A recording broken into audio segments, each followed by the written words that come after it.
Olá, tudo bem com você? Espero que sim. Seja muito bem-vinda, seja muito bem-vindo ao meu canal. Eu sou Gustavo Vanck, técnico em segurança do trabalho, auditor interno de sistemas de gestão integrado e consultor também na área de sistemas de gestão integrado, qualidade, meio ambiente, saúde e segurança do trabalho. Hoje eu quero conversar com vocês sobre uma NR que gera um pouquinho de confusão com a NR15. Muitas vezes a gente acaba se confundindo com isso. Então, o objetivo do vídeo de hoje é trazer uma luz para essa pequena confusão. Então, fica até o final do vídeo e aproveite esse conteúdo para melhorar o seu conhecimento e aplicar dentro do seu dia a dia.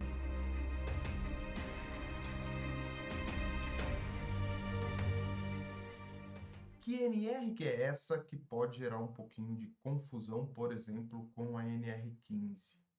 É justamente a NR21, que fala sobre trabalhos a céu aberto. Por que que pode gerar confusão? Porque lá na NR15 a gente tem um anexo que fala de trabalhos com exposição ao calor excessivo. E uma coisa que a gente muitas vezes acaba passando, ou pode passar desapercebido, é que no anexo 3 da NR15 fala de trabalhos com exposição a geradores artificiais de calor. Então, você tem que se atentar a esta palavrinha, o fonte geradora de calor. Então, se você tem uma fonte artificial de calor, um forno, uma solda, um maçarico, ou seja, qualquer outra fonte de calor artificial, você vai utilizar o anexo 3 da NR15, onde a gente fala de insalubridade, exposição a fontes artificiais de calor. Mas eu não tenho essa fonte artificial. Como é que eu vou olhar para essa minha atividade? Você vai olhar para a atividade, para a NR21, que fala justamente sobre esses trabalhos em céu aberto que não estão expostos à fonte artificial de calor, mas que deve-se pensar também com neste, nesta atividade. Ah, uma outra coisa importante, né? A gente fala muito da aplicação de NRs em conjunto. Se eu tenho um trabalho em céu aberto com uma fonte artificial de calor, eu vou olhar para essa exposição.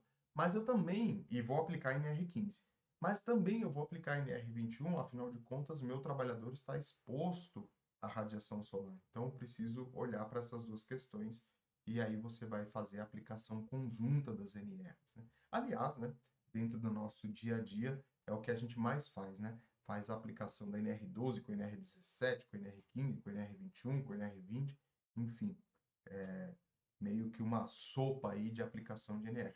Mas vamos dar uma olhada, é uma NR curtinha, uma NR bem resumida, mas que tem um grau de importância, sim, para a atividade do trabalhador. Então, como toda NR, como toda norma regulamentadora, ela tem aí os seus itens de quando foi publicado, de quando foi revisado. Aliás, faz um tempinho já que ela não é revisada. Então, sua última revisão foi em dezembro de 99. Os trabalhadores, nos trabalhos realizados em céu aberto, é obrigatória a existência de abrigos, ainda que rústicos, capazes de proteger os trabalhadores contra intempéries. Então, o primeiro item que ela já está falando, para realizar uma atividade em céu aberto, você tem que ter aí um abrigo, caso o trabalhador venha a precisar, a necessidade por alguma interferência aí.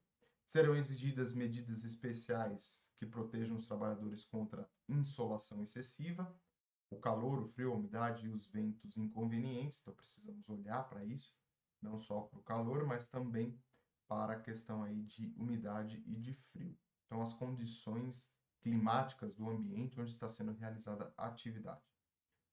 Os trabalhadores que residirem em local de trabalho deverão ser oferecidos alojamentos que apresentem adequadas condições sanitárias.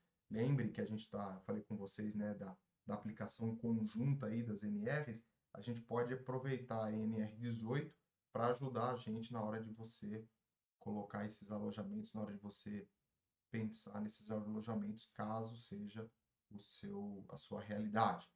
Para os trabalhadores realizada em regiões pantanosas ou alagadiças, serão imperativas as medidas de profilaxia de endemias, de acordo com as normas de saúde pública.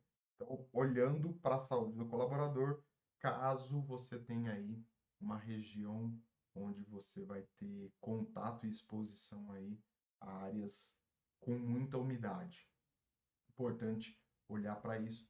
E uma maneira muito simples, né? Você vai olhar para o ambiente, vai entender e você vai exigir, vai cobrar, vai fazer com que o colaborador aí faça seus exames, entenda, faça as suas avaliações diárias das condições de saúde do colaborador, nada muito complicado, nada muito difícil de se realizar, mas é importantíssimo para que você possa ter a saúde e a segurança do trabalhador aí garantido. Outro ponto importante que a norma traz para a gente é que os locais de trabalho deverão ser mantidos em condições sanitárias compatíveis com o gênero da atividade. O empregador deve fornecer ao empregado moradia para si e sua família. Esta deverá possuir condições sanitárias adequadas. Então, tudo isso pensando no trabalhador que está ali realizando a atividade de uma maneira, por exemplo, um trabalhador rural ou alguma outra situação aí que venha a ter esse vínculo com a atividade em céu aberto. É vedado em qualquer hipótese a moradia coletiva, afinal de contas, né, cada família tem a sua particularidade. E pensando em moradia, ela deve ser, ela deve ter capacidade dimensionada de acordo com o número de moradores, ventilação de luz direta e suficiente, as paredes caiadas e os pisos construídos em material impermeável são os 3 itens básicos aí para a moradia desta família. Essas moradias não serão construídas em locais arejados, livres de vegetação e afastadas no mínimo por 50 metros dos depósitos de fenos, estercos, currais, estábulos, enfim, todas essas questões aí. As portas, janelas e frestas deverão ter dispositivos capazes de mantê-las fechadas. O poço de água será protegido contra contaminação. A cobertura será sempre feita de material impermeável, imputrescível, não combustível. Toda moradia disporá de pelo menos um dormitório, uma cozinha e um compartimento de sanitário. As fossas deverão estar no mínimo a 15 metros do poço, 10 metros da casa, em um lugar livre de enchentes. E os locais destinados às privadas serão arejados com ventilação abundante, mantidos limpos e em boas condições sanitárias e devidamente protegidos contra a proliferação de insetos, ratos, animais e pragas.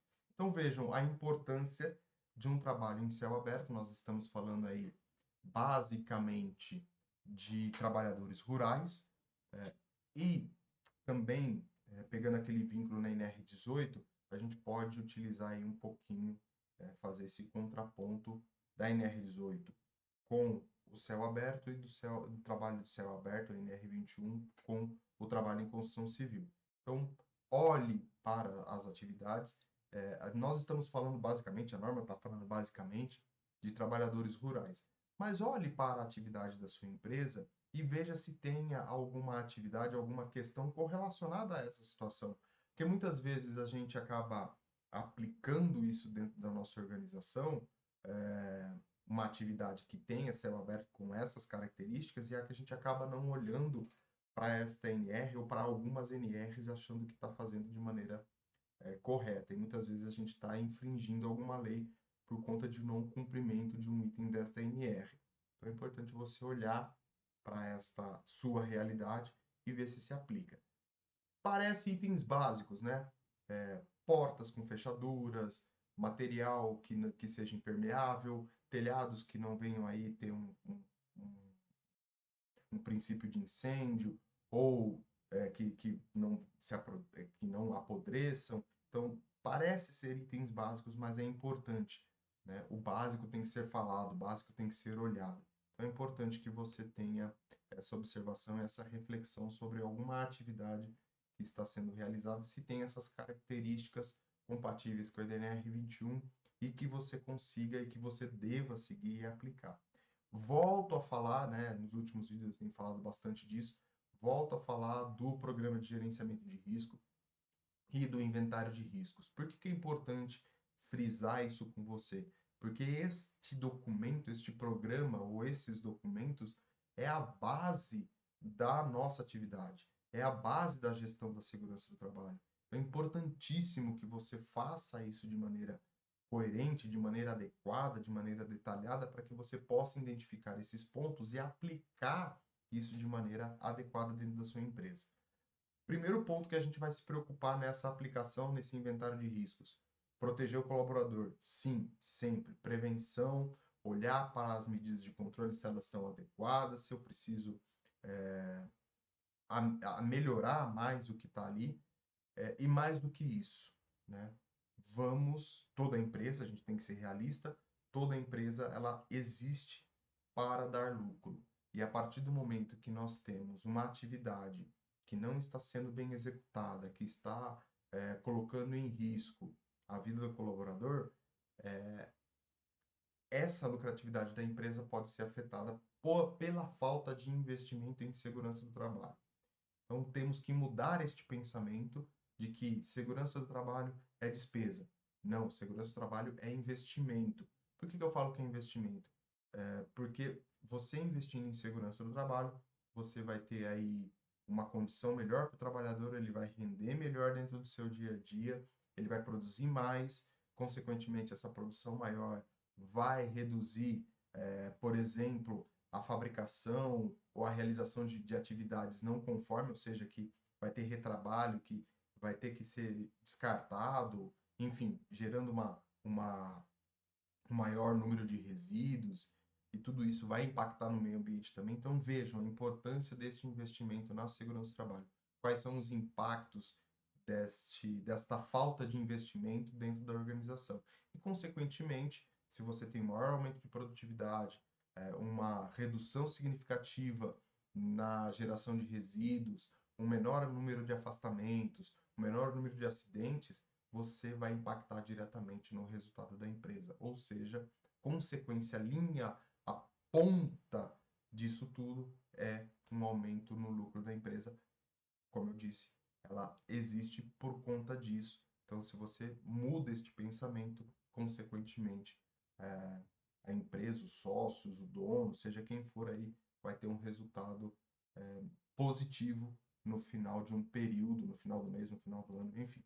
Então, olhe, pense dentro destas possibilidades, dentro dessas atividades que são realizadas, para que você possa ter resultados significativos dentro da sua organização. Eu fico por aqui, né? Não se esqueça de deixar seu comentário, deixar sua dúvida, faço questão em respondê-lo e se inscreva no canal caso você não seja inscrito.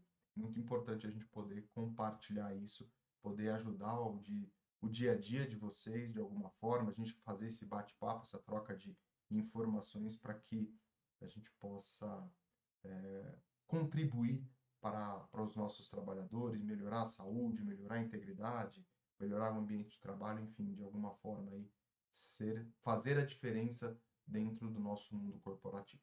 Um grande abraço e até o nosso próximo vídeo.